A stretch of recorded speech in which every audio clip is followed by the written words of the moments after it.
if you look at the landscape, if you may, of the map, global map, and you try to plot there the mega FTAs that are now ongoing.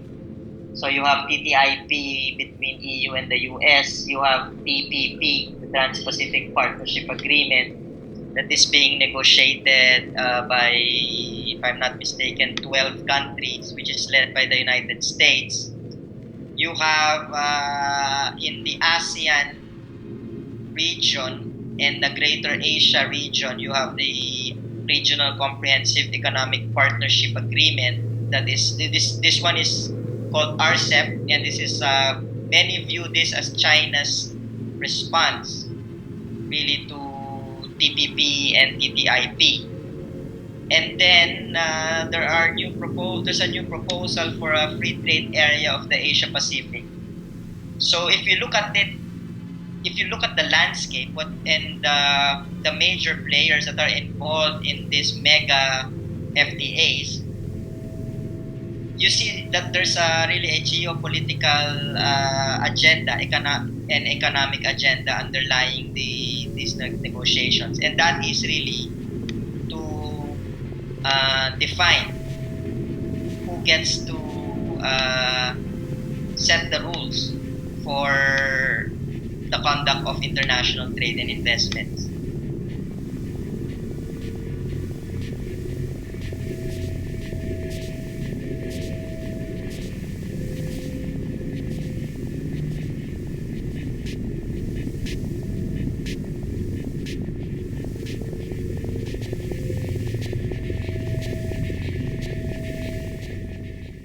It's simply untrue. In fact, it's a lie that world trade rules do not affect the right of governments to regulate in the interest of public health and food safety and hygiene. The EU repeats this mantra. The treaties we enter into will have no impact on food safety. It's nonsense. It is utter and total nonsense.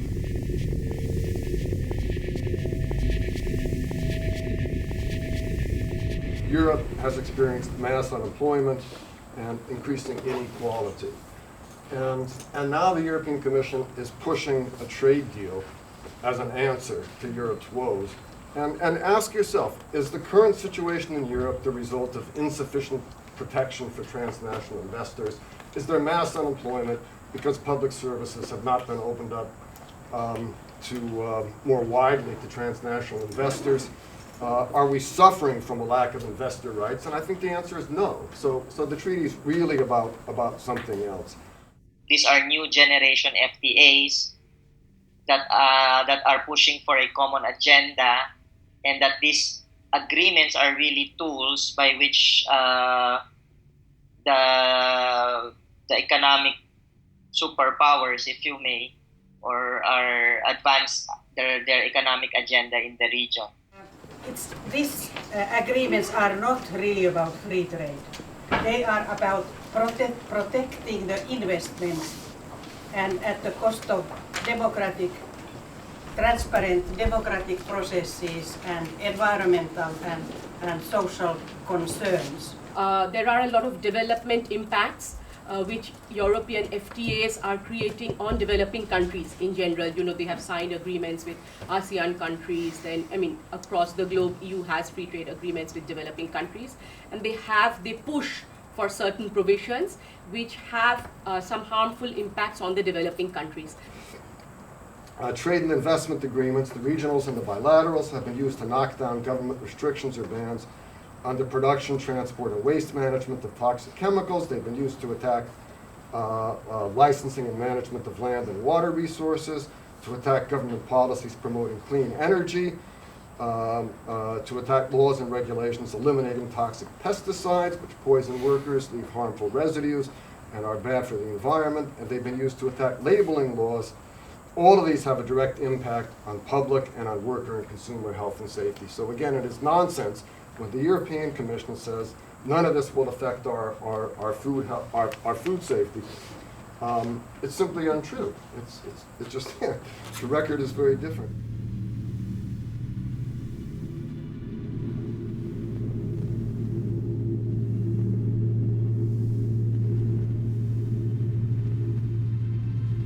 dozens of European funds are now using bilateral trade and investment agreements to demand full payment on sovereign debt issued by the countries of Greece, by the governments of Greece and Cyprus.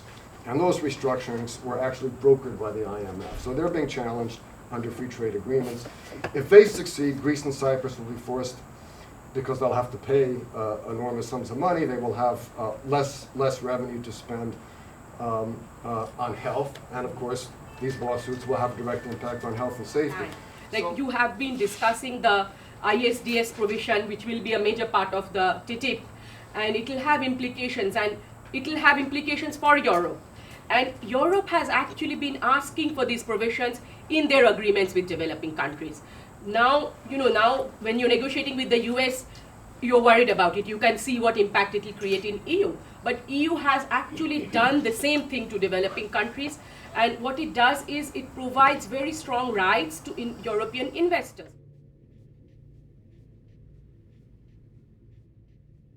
India, we have a unique agriculture situation where still the highest employment provider in the country is agriculture.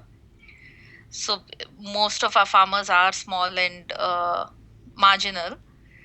And at the same time, they're also net consumers of food. So they're not even producing enough for themselves. So we need a whole public system which is able to give farmers the right prices, and at the same time food is available for cheap. So there is a big role for the state in agriculture in India, and with these, and for the state to protect both livelihoods and to keep prices low of the majority of farmers. Each of these free trade agreements, we find, firstly, they're very intransparent the way they're negotiated and dealt with. So we really don't know the details and how it happens till it actually happens.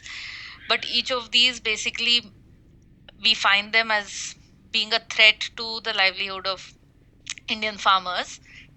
It limits what the government can do to support farmers.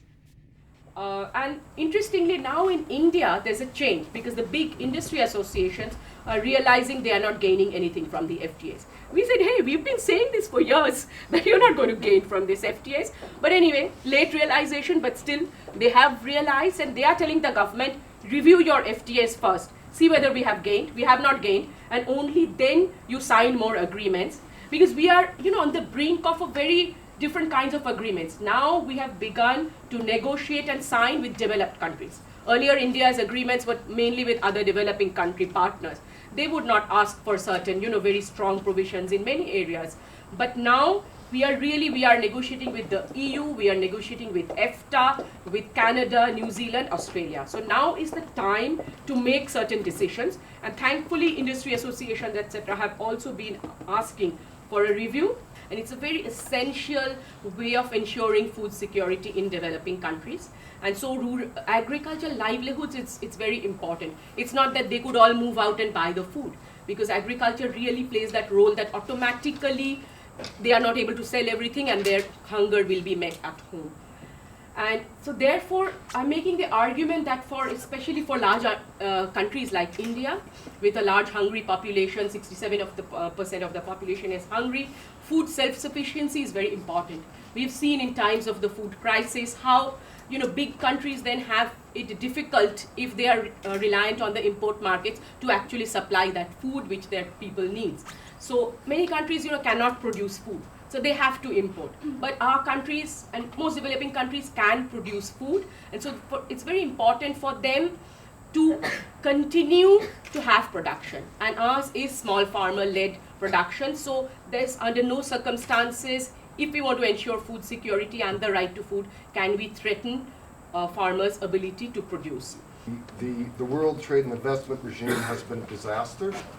Particularly for rural livelihoods in developing countries. The EU continues to fund the massive destruction of agriculture and with it the right to food, which is a fundamental human right, and that is something which we should not tolerate.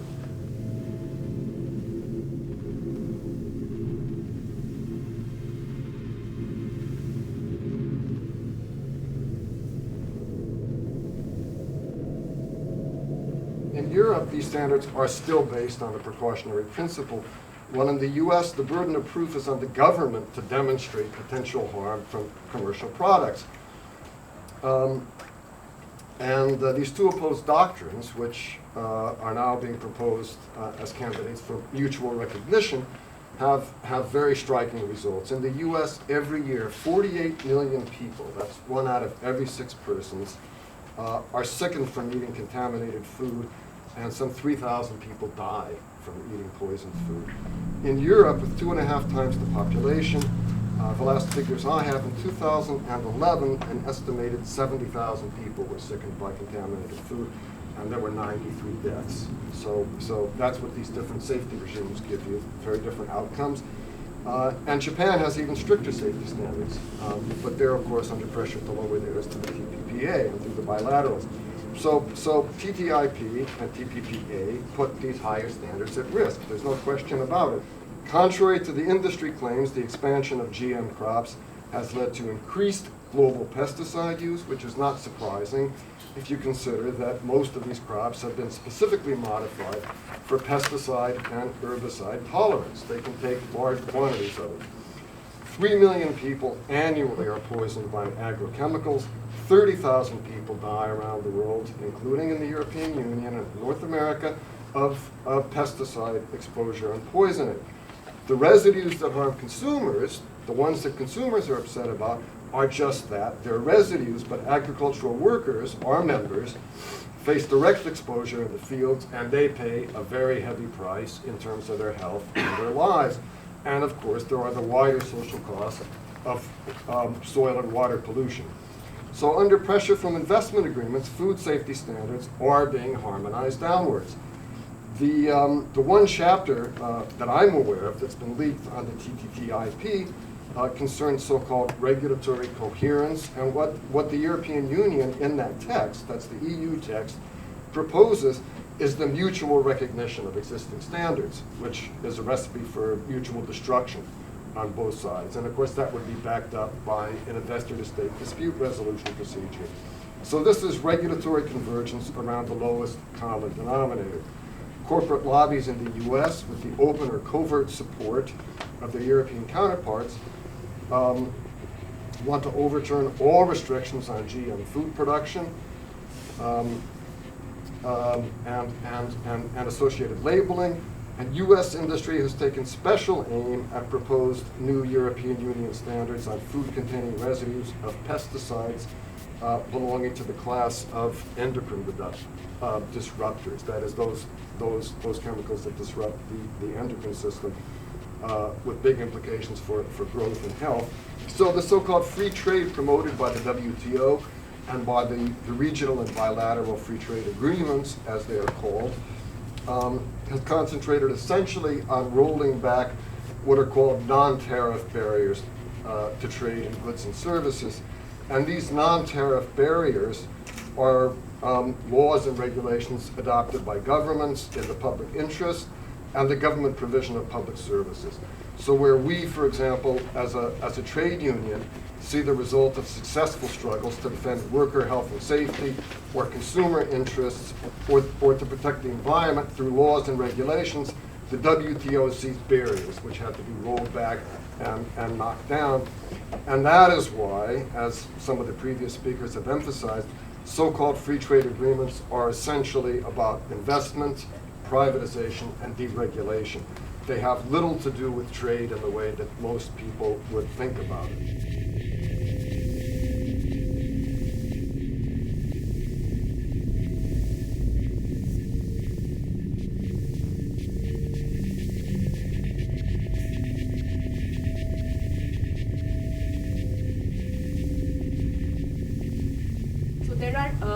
When EU was negotiating agreements with developing countries, it has a very aggressive stance. It wants a lot of things, actually. Our negotiators say that EU negotiators want the moon. You know, they want everything. They're very demanding. But you'll see that the same similar provisions or other provisions, but perpetuating that same framework of the powerful exploiting the weak, comes back to haunt them when, say, they are negotiating with the US. And how does EU ask? It doesn't ask only India, it's asking all developing country partners for access to the agricultural market when you cannot negotiate European subsidies. And so that's asymmetric. And how does it then, what impact does it have for our ability to keep producing food, and that's the only way we can meet right to food, provide access to food, and that's becoming a very increasing challenge for us, and we are very worried about this FTA. EU is really putting pressure on India to cover almost 97% of the goods, which means agriculture plus industrial products. So if you have only 3% which you can keep out of the purview of the FTAs, you cannot really protect your agriculture sector. And everybody thinks EU only wants just highly processed food products and access only to those markets. But we've seen internal documents. They want wines and spirits is a big issue which EU wants to sell to India. But cereals, dairy products, processed food, poultry, they have a long list on agriculture. And for EU, it's a very critical area. They really want access to India's agriculture market. Now, India has signed many free trade agreements with other developing countries mostly. EU will be, it is not signed yet, negotiations are still going on, but it can conclude like any time, and we are very worried.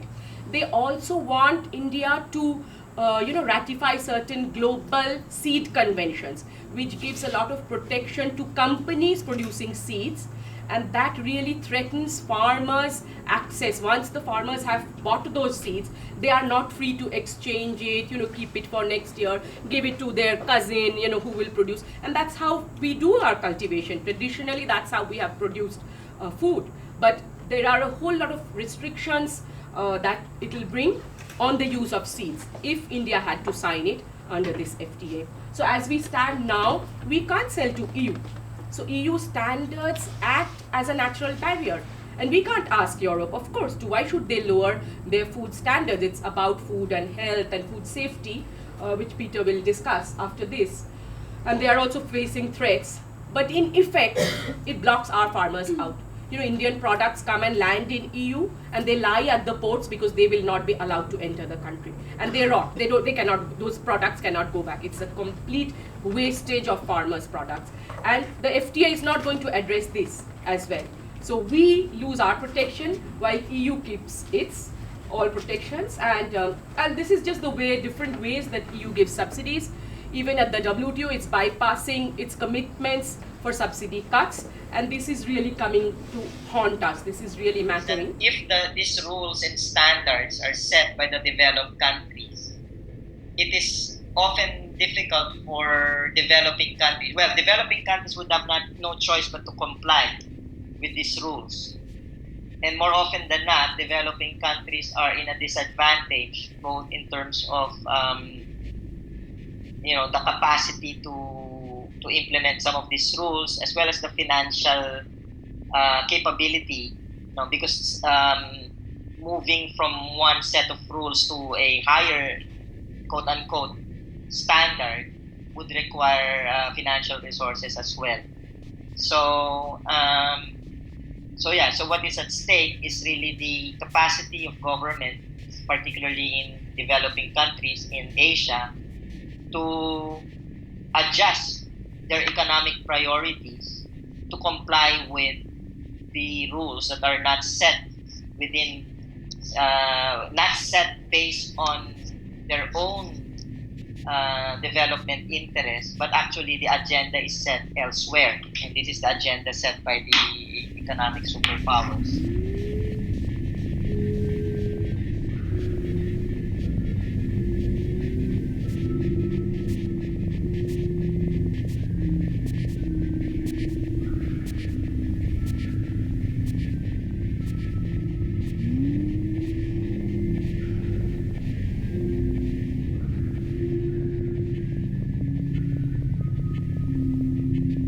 So even before they actually engage in the negotiations, the more contentious aspects of the talks are already being ironed out not through the negotiations themselves, but through the back door, by changing the national laws that are anticipated to become deterrents of sorts to the negotiations, because it gives more premium on the rights of corporations to earn their profits over the rights of the people and the ability of government to use policy to support the public interest. Like I said, with these FTAs, we find it also very difficult because it does not get discussed in our parliament. It's only people who are specialists and work on this, like say Ranja, who have to give us help us understand what is happening. But otherwise, it's not transparent and it doesn't come out till actually the effect is seen. That is the biggest problem with the FTAs, because the FTAs the government does not have to go through parliament to sign the FTAs. And therefore we don't even know, it's not negotiated through the parliament, and it's usually come to the light of to the public and to the parliament only after the government has made the negotiation and has signed the deals. But if it becomes a big issue, for example, the WTO public stockholding became a big issue publicly, then the parliamentarians raise questions in parliament, then it becomes a debate, which puts pressure on the government to take a stand while the negotiations are going on. But with these bilateral FTAs, we find that it does not, many times comes out much later, much after the discussions are over, sometimes even after the agreement is made, the details. So it also needs a very vigilant civil society, which is bringing it to the notice of parliament even before it's over. That's one way of bringing it into discussion in the parliament. Because all FTA negotiations are secret, the documents are secret, but we just have to rely on leaked text, etc. But we at least have seen some impact assessment studies, and what it says for agriculture is not good. And you are lucky that the European Parliament has to ratify. Our parliament does not have to. Our parliamentarians don't have a clue. And our state governments, because agriculture, health, these are state subjects or they are joint subjects. Health is a joint subject. But the central government is negotiating, signing a lot of these agreements, which will have huge impact on agriculture and health. They don't have to consult the state governments. They don't have to talk to the parliament. So the government Kerala is a state in the south. So the Kerala government asked the central government before the signing that, can you share the document? Can you share? We need to read it, and we don't want it. It will affect our farmers badly, and we want to get it. So the Prime Minister said, yeah, we are just faxing it to you. Fax never came. They signed the agreement in the meantime. I think also that these developments in Asia, and in a way that changing views of governments, are also triggered by what is happening outside the region. For example, in Ecuador, there is also a citizens audit of bilateral investment treaties. There's also some critical positions being raised in South Africa. In the US, recently I read some reports that even some senators, Democratic senators, have expressed some critical views on ISDS. There's been kind of public outrage and mobilization, but when it comes to these FTAs, like I was saying, they're so intransparent that it is also difficult to mobilize public opinion, because people don't understand. Even those of us who've been working on these issues, it's when things start affecting people that then we protest. So it's very difficult to speculate saying, if we sign this is what will happen, and therefore we have to protest, when one is not able to look at the immediate impact it has.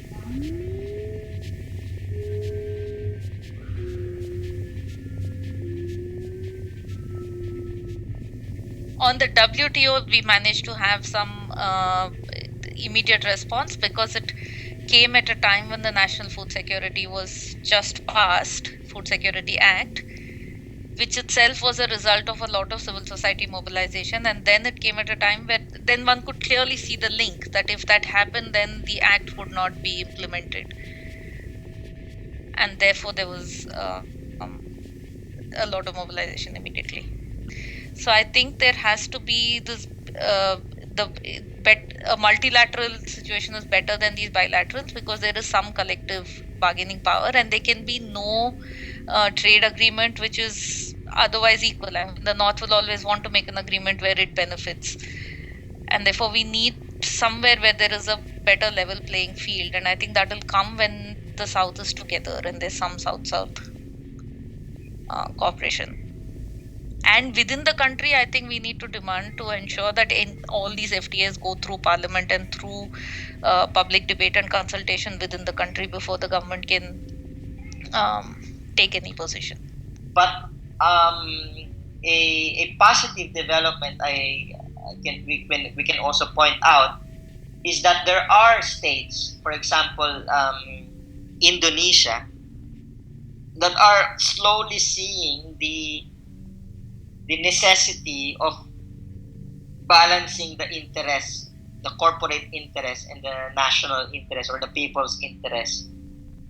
And they are now undergoing, for example, a process of review of investment policies in Indonesia and in review of bilateral investment treaties. In fact, very recently, last year, the Indonesian government terminated one of its bilateral investment treaties with the Netherlands, and prompting a process of a more thorough review of its not just its existing bits, but its investment policy in general. So I just wanted to give you a flavor of in India. There's been growing opposition to the FTA. A lot of it in the fields of medicine, intellectual property rights, and that it will increase, medicine costs, and which the investment chapter is also going to affect, etc. So civil society groups and farmers groups have really written letters and tried to talk to the government, expressing their opposition. So the question raised by one of the speakers, what can be done? I think it's very important that countries, including Indonesia and South Africa, which have many free trade and investment agreements, bilaterals, are letting these agreements lapse because they see the threat. They will not negotiate any new ones. Australia has said, particularly striking in view of the two tobacco lawsuits, it will sign no new treaties containing investor state. So it is possible to simply not to sign. And I think, again, when we ask what is to be done, don't sign any new agreements. Stop TTIP, stop TPPA, stop TISA, and then begin by rolling back the most toxic provisions of the other treaties. The way that we are trying to address these mega agreements is really to resist it at multiple fronts. So we strengthen and consolidate national platforms to resist and to argue against governments supporting these mega deals. But there really is a very strong basis for interregional or even global coordination work or consolidation of campaigns to really try and challenge these mega FTAs on a much broader level.